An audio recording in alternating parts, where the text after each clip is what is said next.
Andre and Maxwell, big weekend here in New Orleans with the Bayou Classic. We're at the spanking new New Orleans Arena. Aristide Clayton and Clarence Adams squaring off in a 10-round featherweight bout. Bones Adams is 25 years of age. He turned pro at the ripe old age of 15.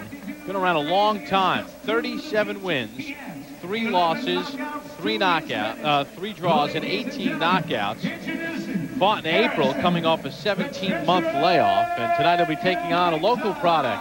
Aristide Clayton hails from Baker, Louisiana, just outside of Baton Rouge. He's a graduate of Southern University. Southern playing in the Bayou Classic against Grambling State tomorrow. 22-2 with 11 knockouts. He's coming off that split decision loss to Willie Horin in July of this year here on Friday Night Fights, a fight in which Clayton really never had a shot to win, despite the fact that it was a split decision. One of the judges clearly was out of it.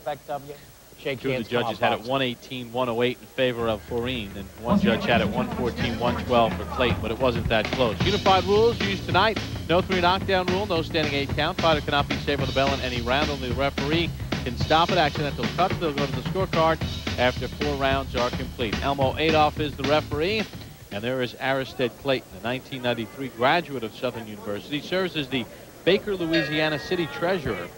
A very nice, personable young man, former NABF Junior Featherweight Champion. Clarence Bones Adams, also one of the good guys. Adams coming off an April 16th win against Lee Cargill, and that was followed by a 17-month layoff. We saw Adams on November of 1997 in Kansas City here on ESPN2. 10-round decision against Roberto Villarreal.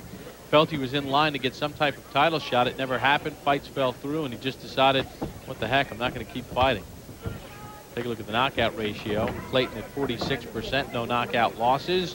And Adams has 9 first-round knockouts of his 18 in his pro career.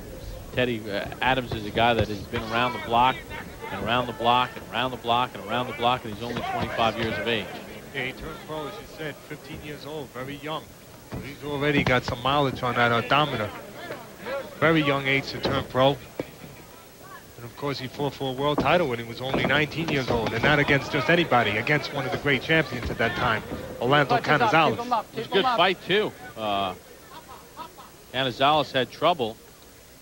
Adams suffered a broken jaw, and when the fight was stopped in the 11th round, Adams was only down by 2 points on all 3 judges' scorecards through 10 rounds. And Adams has had a lot of layoffs, especially that 17-month layoff between November of 97 and April of 99. But he's a smart guy who likes to go to the body. 3 losses in his career came in a row between February of 94 and March of 93. Fought Canizales in France. Then he dislocated his shoulder, so he suffered a 4th-round TKO at the hands of Frankie Toledo. And then he went back and he fought Jeff Trimble and was knocked out in the 6th round of that fight. So all 3 knockout losses came in the span of 11 months.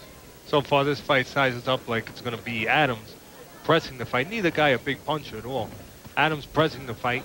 And, of course, Clayton is going to try to use that jab and the longer arms, try to keep him on the outside and maybe pick off Adams as he comes in. Now, Clayton has his father in his corner. And in the fight against Horin, Clayton told us that he had one game plan, his father had another. And Aristide admitted that his game plan wasn't very effective, and he was a bit stubborn, and he didn't listen. Yeah, sometimes Clayton does not use his physical advantages. Sometimes he's the taller guy in a fight. He's got the longer arms, and when he should box, he fights. And that definitely was not the right way to go in his last fight against Willie Horin, who's a world-rated fighter and shorter and stronger than Clayton was. By the way, Clayton's been on the floor in his last 2 fights, Bob. And down against Jose Garcia twice, and then down in the 7th round against Horin. Closing seconds of this first round in a scheduled 10-rounder should be a good one between Clayton and Adams. Adams on the attack as we hit the end of round number 1. Well, coming up in our main event, we'll get a look. He's going to have to do more than show power anyway, so he's got to start doing it now. He's got to use that jab. He's got to be a complete fighter and not just a powerhouse fighter, not just a guy trying to eliminate his guy right away, which he did in the Burton fight. Terrell Finger has 1 loss, and his only loss was a knockout loss this year to the aforementioned Emmanuel Burton. So that's coming up in tonight's main event. Aristide Let's go. Let's get on it. Break it clean. Underway in round number 2. take a look at some punch numbers from round number 1, and you see that Adams busier and landed more punches in that first round.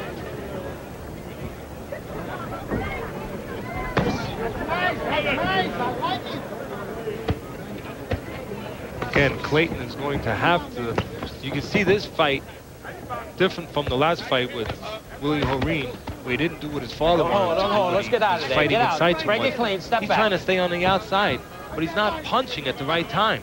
He's allowing Adams to walk right in, Bob. He's got to use those long arms. He's got to punch at the right time before Adams gets close to him. He's giving Adams a little bit of a free ride walking in there, not making him earn his way in. Adams would like to shoot those hooks to the body. Adams is physically the stronger guy. You can kind of see that. Very wiry Clayton. Very slender in build. Adams not a powerhouse, not a real strong guy, but the stronger guy here. And that's all that counts.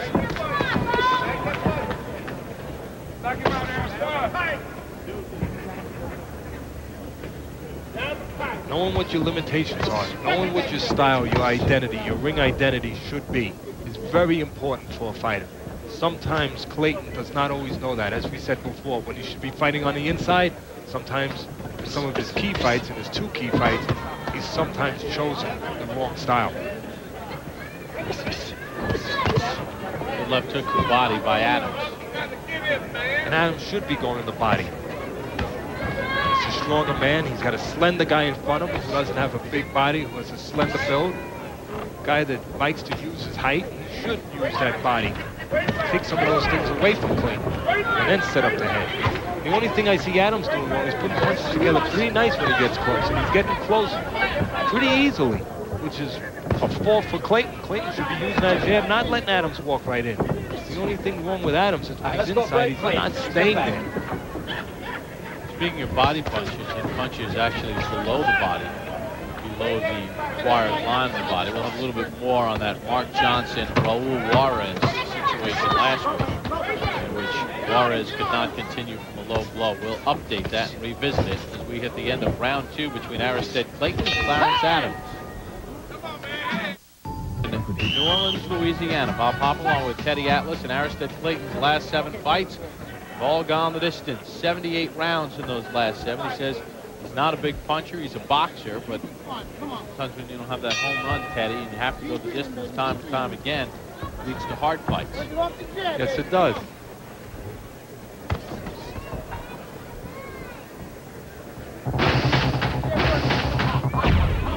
Right here, Clayton's going to start having to establishing some control in this fight. At least on my scorecard, he's lost the first 2 rounds. He's going to have to start using that jab and dictating a line, sort of drawing a line in the sand, not allowing Bones Adams to get inside. Back-to-back rounds, Adams has thrown 70 punches. Double up. Either he's going to do that, or I wouldn't be surprised to see Clayton just wind up fighting inside with Adams. He's got plenty of heart, and even though it's the long choice, he's done that before. But he's going to have to start doing something. He's going to have to start to establish some kind of control, as I just said. Use that jab, draw a line, keep Adams where he wants to keep him, and not allow Adams to work inside where he's a stronger guy.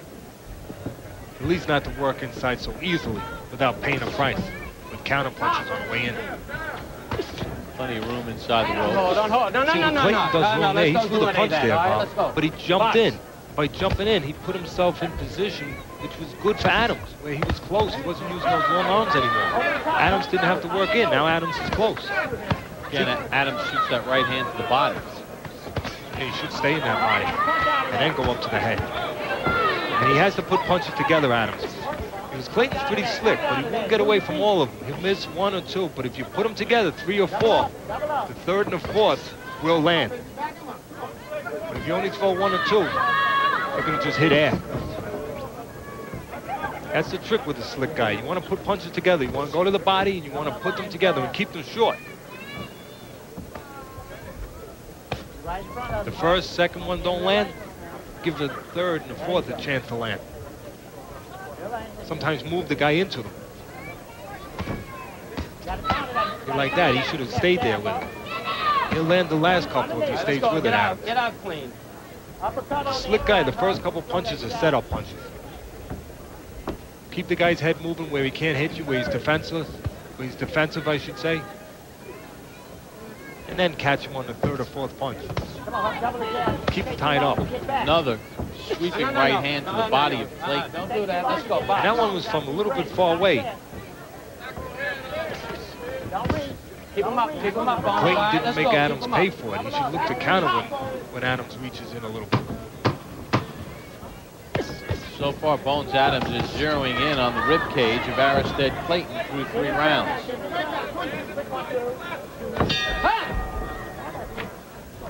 Interesting concept tonight here in New Orleans. The Temptations will play here at the New Orleans Arena after tonight's boxing card is finished. Still to come in the main event, Antonio Diaz and Terrell Finger right now.